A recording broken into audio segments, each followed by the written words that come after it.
Welcome to Nisha novels. அத்தியாயம் 21. வாங்க கதைக்குள்ள போகலாம்.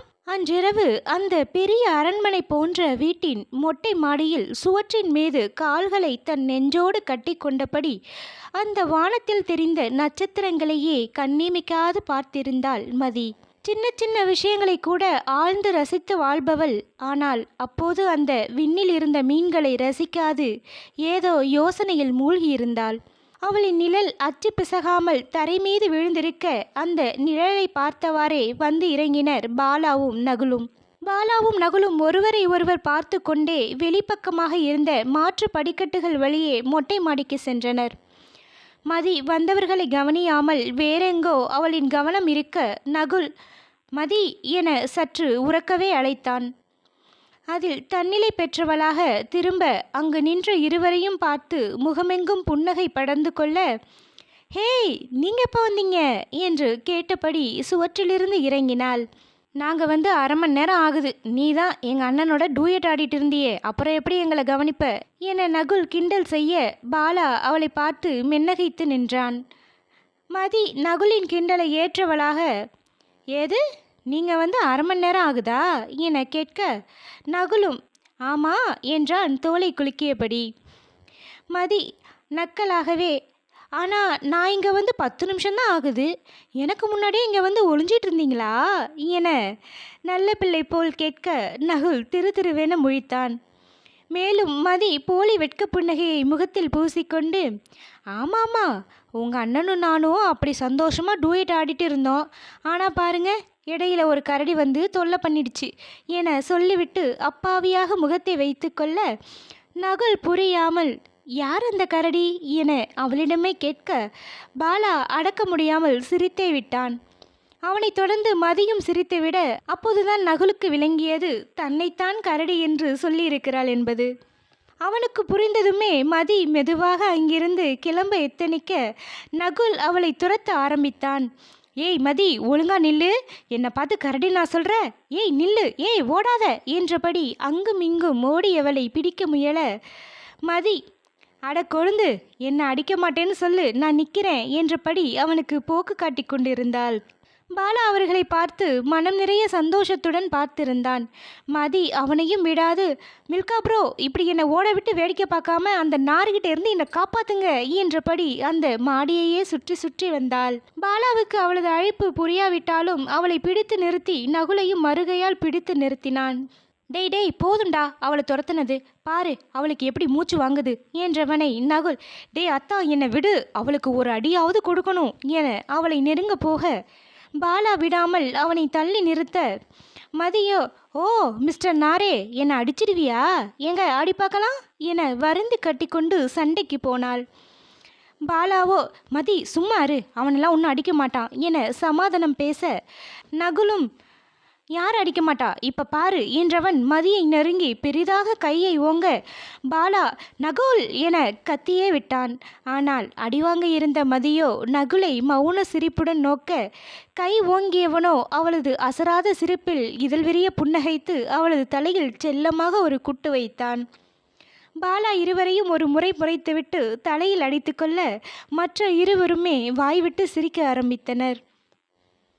பாலாவும் அவர்களது சிரிப்பில் கலந்து கொண்டவன் மதியிடம், அது சரி, அதென்ன என்னை மில்கான்னு ஏதோ சொல்லி கூப்பிட்ட என்றதும் மதி சிரிப்பினுடே, அதுவா, உங்கள் பேர் பாலா, பால் ப்ளஸ் ஆ, பால்னா இங்கிலீஷில் மில்க், அடுத்து ஆ, அதுக்கு நான் என்னத்தை சொல்கிறது, அதான் ஆவா அப்படியே வச்சுக்கிட்டு மில்கான்னு போட்டேன், எப்படி என கண்களை உருட்டி வைக்க பாலாவின் முகம் அவளை முறைத்து, என் பேரே 2 எழுத்து தான், அதுக்கு இந்த ஷார்ட் ரூட்லாம் தேவையாமா என்று சொல்லி அவனை பார்த்து நகுல் கிண்டலாக சிரித்துவிட பாலா, என்னடா உனக்கு சிரிப்பு, உன்னையும் தான் நாருன்னு ஏதோ சொன்னான், அது என்னன்னு நீயே கேளு என கோர்த்து விட்டான். நகுல் மதியை கேள்வியாக நோக்க அவளோ அசட்டு சிரிப்புடன், பெருசா ஒன்றும் இல்லை, கொழுந்த நார்னு ரொம்ப நீளமாக இருக்கா, அதான் சுருக்கி நாருன்னு என்று சொல்லி முடிக்கும் முன்பே அவனை விட்டு 10 அடி தள்ளி நின்றாள். அவளின் விளக்கத்தை கேட்ட பாலா நன்றாக வாய்விட்டு நகைக்க நகுல் மதியை கொலைவெறியுடன் மீண்டும் துரத்த ஆரம்பித்தான். அடியே, எங்கள் அம்மா அப்பா அழகா நகுலன்னு பேர் வச்சதை மாற்றி என்னை நாரு தேருன்னு பேர் வைக்கிறியா, ஒழுங்கா நில்லு, இல்லை அடி பயங்கரமாக இருக்கும் என்றவாறே அவளை துரத்த ஆரம்பித்தான். மதியோ, அட நாரு, என்னை விட்டுடு, இல்ல உங்க அண்ணன் காட்டாங்கிட்ட சொல்லிடுவேன் என்றபடியே ஓடியவள் திரும்ப அங்கு நின்றவனைக் கண்டு பிரேக் அடித்தது போல் நின்றாள். அவள் எதிரே நின்றது வேறு யாரும் அல்ல, அவளின் காட்டான்தான்.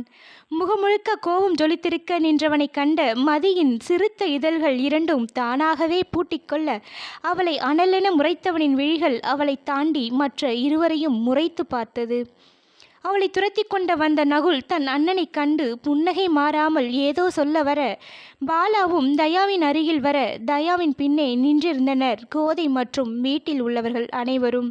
கோதை அவளின் திகைத்து முழித்த நின்ற முகத்தைக் கண்டு லேசாக முறுவலித்துவிட்டு, பாலா, நகுல், உங்களோட விளையாட்டை வீட்டுக்குள்ளே வந்ததுக்கப்புறம் வச்சிருக்கலாமே. இவ்வளோ நேரம் ஆகியும் உங்களை காணணும்னு நினச்சி கம்பெனிக்கு ஃபோன் பண்ணி கேட்டால் நீங்கள் கிளம்பிட்டதா சொன்னாங்க. வாசலில் நின்ன காரை பார்த்ததும் தான் நிம்மதியாச்சு. அப்புறம்தான் மாடியில் சத்தம் கேட்டு வந்தோம் என்றவர் கொஞ்சமாவது பொறுப்போடு இருங்க என எச்சரித்தவராக சென்றுவிட, கோமதி பாலாவை கண்டு முறைத்துவிட்டு போக, மூர்த்தி, என்ன பாலா விளையாட்டு இது, 2 பேரும் கொஞ்ச நேரத்தில் எல்லாரையும் கலவரப்படுத்திட்டீங்க என கடிந்து விட்டு செல்ல, மீனாவும் குருவும் அலட்சியமான பார்வையோடு சென்றனர். தயா பாலா மற்றும் நகுலனை அழுத்தமாக பார்க்க அதில் உள்ள செய்தி அவர்களை இங்கிருந்து போக சொல்லியது. நகுல் திரும்பி மதியை பாவமாக பார்த்துவிட்டு கீழிறங்கி சென்றுவிட, பாலாவோ தயா என ஏதோ சொல்ல வர அதை கேட்கும் எண்ணம் அப்போது அவனுக்கு சுத்தமாக இல்லை. நீயும் போ என்ற ரீதியில் பாலாவை பார்த்து வைக்க, பாலா மதியை பரிதாபமாக பார்த்துவிட்டு சென்றான். மதியோ உள்ளுக்குள், அட எருமைகளா, நீங்களா வந்து என்னை இப்படி விளையாட விட்டுட்டு கடைசியில் இந்த காட்டாங்கிட்ட தனியாக சிக்க வச்சுட்டு போகிறீங்களே. எப்போ பார்த்தாலும் இந்த நாரி என்னை அம்போன்னு விட்டுட்டு போயிடுது. இப்போ இவங்கிட்ட என்னத்தை சொல்ல? அப்படியே சொன்னாலும் காது கொடுத்து கூட கேட்க மாட்டானே இந்த காட்டான் என புலம்பியபடி எதிரே இருந்தவனை அடிக்கண்ணால் நோக்க, தயா இவளைத்தான் முறைத்தபடி நின்றிருந்தான். மதி சற்றே தைரியத்தை வரவழைத்து கொண்டு, அது வந்து சார், நான் என்ற போதே நிறுத்து என்பது போல் கையை காட்டியவன், வீட்டில் இருந்தாதானே இப்படியெல்லாம் விளையாட தோணும். நாளையிலிருந்து நீயும் என் கூட கம்பெனிக்கு வரணும் என்றவனின் அழுத்தமான வார்த்தைகளில் மதி திகைத்து, நான் எதுக்கு கம்பெனிக்கு வரணும்? என்னால் வர முடியாது என அவளும் அவனைப் போலவே அழுத்தமாக சொல்ல, தயா அவளை உறுத்து விழித்துவிட்டு, அப்புறம் இப்படி ஓடி பிடிச்சு விளையாடிட்டே இருக்கலாம்னு நினச்சியா? நக்கல் கலந்து பேச, மதியோ வேண்டுமென்றே அவனை போல நக்கலாக, ஏன் சாரே, உங்களையும் விளையாட்டில் சேர்த்துக்கலன்னு கோவமா? வேணும்னா நாளைக்கு நீங்களும் வாங்க, எல்லாரும் சேர்ந்து விளையாடலாம், ஜாலியாக இருக்கும் என சற்று அதிகமாகவே அவனை வாரிவிட்டாள். தயா மேலும் அவளை முறைத்து, இங்கே பாரு, இந்த நக்கல் பேச்செல்லாம் என்கிட்ட வச்சுக்காத, தொலைச்சிடுவேன் என சுட்டு விரலால் எச்சரிக்க, அதை கேட்டு பயப்படவலா மதி, நீங்களும் இனிமே அப்படி என்கிட்ட பேசாதீங்க என வெடிக்கென்று சொல்ல, தயா வந்த ஆத்திரத்தில் ஏய் என சீறினான்.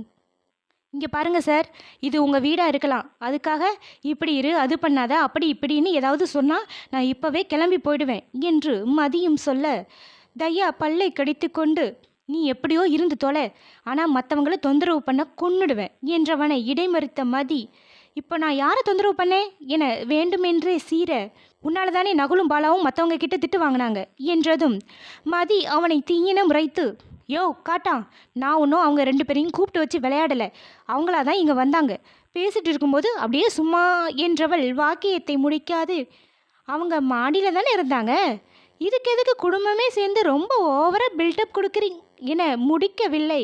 தன் கன்னத்தில் கை வைத்தபடி தரையில் விழுந்து கிடந்தாள் மதி. தயாதான் அவளை ஓங்கி அறைந்திருந்தான். மதி கண்கள் சிவக்க கோவத்துடன் எழுந்து நிற்க, தயா அவளை தாண்டிய கோவத்தில், இந்த மாதிரி பேசுறத இதோட நிறுத்திக்க என பற்களுக்கிடையே உச்சரித்தவன் அவளது கலங்கிய விழிகளைக் கண்டு அங்கிருந்து சென்று விட்டான். மதி கன்னத்தில் வழிந்த நீரை துடைக்கும் எண்ணம் கூட இல்லாமல் அவன் போன திசையை பார்த்துவிட்டு மீண்டும் அந்த சுவற்றில் ஏறி அமர்ந்தவளுக்கு தன் பெற்றோரின் ஞாபகம் வர ஒரு மூச்சு சத்தமில்லாமல் அழுது தீர்த்தாள். அவளை அடித்துவிட்டு கீழிறங்கி சென்ற தயாவை வழிமறித்த பாலா, தயா என்றான் அழுத்தமாக. அதில் நான் சொல்வதை கேள் என்ற அர்த்தம் இருந்தது. தயாவும் சொல் என்பதைப் போல பார்க்க, தப்பு எங்கள் மேலே தான். நாங்கள் வீட்டுக்கு வந்தப்போ மாடியில் இருந்த மதியை பார்த்துட்டு வெளியே இருந்த படி வழியாக மாடிக்கு போனோம். அவள் அங்கே எதையோ பறி கொடுத்த மாதிரி உட்கார்ந்திருந்தா. கண்ணெல்லாம் கலங்கி ரொம்பவே சோர்ந்து போயிருந்தா. ஆனால் எங்களை பார்த்ததும் எல்லாத்தையும் ஒரு செகண்டில் மறைச்சி எங்களை பார்த்து சிரிச்சா. அதனால தான் நகுல் அவளை சீண்டி அவளோட விளையாடுனான். இதில் அவளோட தப்பு எதுவும் இல்லை. நாங்கள் நேராக வீட்டுக்குள்ளே வந்துட்டு அப்புறம் மாடிக்கு போயிருக்கணும். ஆனால் யோசிக்காமல் அப்படியே போயிட்டோம். மதிக்கு நம்மளோட தொழில் எதிரிகளை பற்றி தெரிஞ்சிருக்க வாய்ப்பில்லை என்றவன் அவளையும் சாப்பிட அழைச்சிட்டு போ என்றவனாக சென்றுவிட, தயாவுக்கு சற்று முன் அவளை அறைந்துவிட்டு வந்ததை நினைத்து என்னவோ போல ஆனது. இருப்பினும் அவளிடம் சென்று பேச மனம் வீம்பு பிடிக்க சாப்பிடாமலே தனதறைக்கு சென்றான். கோதையும் இருவரும் பிறகு சாப்பிடுவார்கள் என்று எண்ணியதால் அவர்களை சாப்பிட அழைக்கவில்லை. பால்கனியில் நின்று சிகரெட்டை ஊதி தள்ளி கொண்டிருந்தான் தயா. மனமெங்கும் மதியை பற்றிய எண்ணமே சுற்றி சுற்றி வர அவளிடம் போகத் துடித்த கால்களை அடக்க வழி தெரியாமல் பாதி பிடித்து சிகரெட்டை காலில் போட்டு மிதித்தவன் வேக வேகமாக மாடிக்கு சென்றான். அங்கு அவள் அமர்ந்திருந்த கோலம் அவன் மனதை உருக்க சற்று முன் வந்த வீம்பு போன இடம் தெரியாமல் மறைந்து போனது. தயா லேசாக தொண்டையை செருமி தான் வந்ததை அவளுக்கு தெரியப்படுத்த மதி யாரென திரும்பி பார்த்தவள் அங்கு நின்றவனைக் கண்டு முகம் திருப்பினாள். தயா அவளின் செய்கையில் தன்மேல் கோபத்தில் இருக்கிறாள் என புரிந்தவனாக அவள் முகம் பாராமல் அந்த வானத்தை பார்த்தவாறு சாரி என்றதுதான். மதி அவனை ஆச்சரியமாக பார்த்தாள். அவளிடம் இருந்து எந்த பதிலும் வராமல் போக தயா அவள் முகத்தை ஏறிட்டு பார்க்க மதியின் ஆச்சரிய பார்வையை விடுத்து அவளது மூக்குத்தி அழகில் தன்னை மறந்து அவளையே பார்த்த வண்ணம் நின்றான். மதி அவனது இந்த பார்வை வீச்சில் சட்டென சார் என சத்தம் போட்டு அழைக்க தயா தெளிந்தவன் வா சாப்பிடலாம் என்று அழைக்க மதி அவன் முகம் காணாது இல்லை எனக்கு பசிக்கல என்றாள். அவளது பதிலில் எரிச்சல் அடைந்தவனாக இங்கே பாரு சாப்பிட வரியான்னு கேட்கல வான்னு தான் சொன்னேன் என அழுத்தமாக சொல்ல இந்த முறை மதி வீம்பாக நீ சொன்னதும் உடனே சரின்னு கேட்கணுமா நான் வரமாட்டேன் என்று கையை கட்டிக்கொண்டு அவனை முறைக்க தயா அவளை ஒரு வினாடி கூர்ந்து பார்த்தவன் மறுநொடி அவளை தன் கைகளில் கொத்தாக அள்ளி இருந்தான். அவனது செய்கையில் அதிர்ந்த மதி ஏய் காட்டா என்ன பண்ற நீ விடு என்ன என அலறியவள் அவனிடமிருந்து கீழிறங்க முயற்சிக்க அவனது அழுத்தமான பிடியில் பாவம் அவளால் ஒன்றும் செய்ய முடியாமல் போனது. தயா அவளை தூக்கி கொண்டு படிகளில் இறங்க மதியின் கண்கள் எங்கே கீழே போட்டு விடுவானோ என்ற பயத்தில் தானாகவே மூடிக்கொள்ள அவளது கை விரல்கள் அனைத்தும் அவனது கையில்லா பனியனை இறுக்கி பிடித்திருந்தது.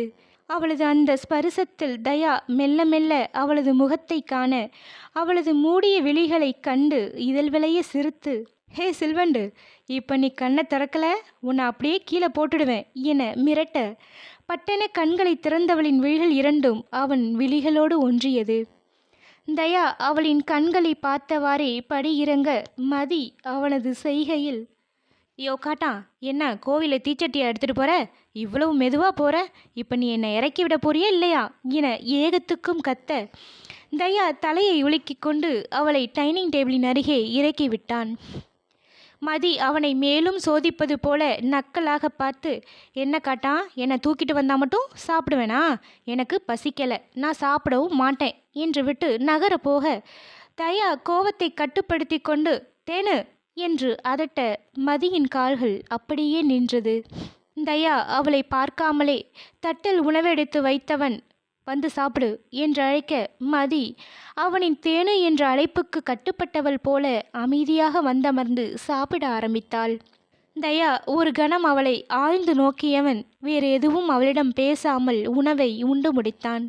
மதிக்கு தெரியும் அவன் தன்னை பார்ப்பது இருந்தும் நிமிராமல் இருந்தாள். இருவரும் அறைக்குள்ளே நுழைய மதி கண்களை விரித்து நின்றாள். ஏனெனில் அங்கிருந்த கட்டில் காணாமல் போயிருந்தது. மாறாக சற்றே பெரிய 2 மெத்தைகள் இணைக்கப்பட்டிருந்தது. கேள்வி பார்வையுடன் அவனை ஏறிட்டாள். எப்படியும் கீழே தான் படுக்கணும்னு தெரிஞ்சு போச்சு, அப்புறம் அந்த கட்டில் எதுக்கு என சற்றே சலித்து கொண்டு சொல்ல மதி அவனை புரியாத பார்வை பார்த்தாள். என்ன என்றான் தயா. இல்லை நீங்கள் இப்போ மட்டும்தான் லூஸா இல்லை எப்பவுமே அப்படித்தானா என ஏதோ முகத்தை சாதாரணமாக வைத்து கொண்டு கேட்க தயா பல்லை கடித்தவன் என்ன கிண்டலா என்றான் அவளை முறைத்து. பின்ன என்ன சார் இன்னொரு மெத்தையை வாங்கி அந்த கட்டில் மேலே போடுறத விட்டுட்டு கட்டிலை தூக்கி வெளியே போட்டிருக்கீங்க என்று சொல்லி தலையில் அடித்து கொள்ள தயா அவளுக்கு பதிலேதும் சொல்லாது அவள் அருகே நெருங்க மதியின் மனமெல்லாம் படபடக்கத் தொடங்கியது.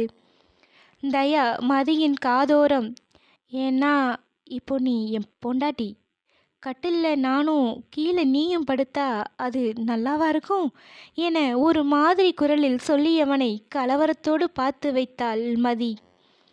தயா அவளின் அந்த படபடப்பை அவளறியாமல் ரசித்தவன் இதழோரம் விரிந்த சின்ன சிரிப்புடன் அவளின் தலையில் ஒரு குட்டை வைத்து, போடி போ, இப்போதைக்கு அந்த மாதிரி ஐடியா எல்லாம் எனக்கு இல்லை, போய் தூங்கு என்றவன் லைட்டை அணைத்துவிட்டு அந்த மெத்தையின் ஒரு பக்கமாக படுத்து உறங்க ஆரம்பித்தான். மதி அவனது பேச்சில் சற்று நிம்மதியாக மூச்சு விட்டபடி இடையில் 4-5 தலையணைகளை வைத்துவிட்டே அந்த பக்கம் படுத்துறங்கினாள். தயா திரும்பாமலே, ஏ சில்வண்டு, நீ கட்டின செவரு காலையில் இருக்குமான்னு தான் தெரியல என கேலி புன்னகையோடு சொல்ல, மதி கோபமாக, செவரு மட்டும் இல்லாமல் போகட்டும், காலையில் என் ஊரை பக்கம் நான் போயிட்டே இருப்பேன் என்றதுதான். தயா பெரிதாக சிரித்து, அந்த செவத்தை உடைக்க போகிறதே நீதாண்டி என்றவன் நிம்மதியாக உறங்கப் போனான். இவ்வாறு இவர்கள் ஒருவரை ஒருவர் வாரிக்கொள்ள சற்று முன்பு தேன என்று அதட்டிய தயாவின் சத்தம் எதேச்சியாக வந்த கோதையின் காதுக்குள் நுழைந்துவிட்டிருந்தது. கண்கள் விரிய அதிர்ந்து நின்றவரை ஓர் உருவம் ஏளனமாக பார்த்துவிட்டும் சென்றது. அடுத்த பதிவில் சந்திப்போம். நன்றி.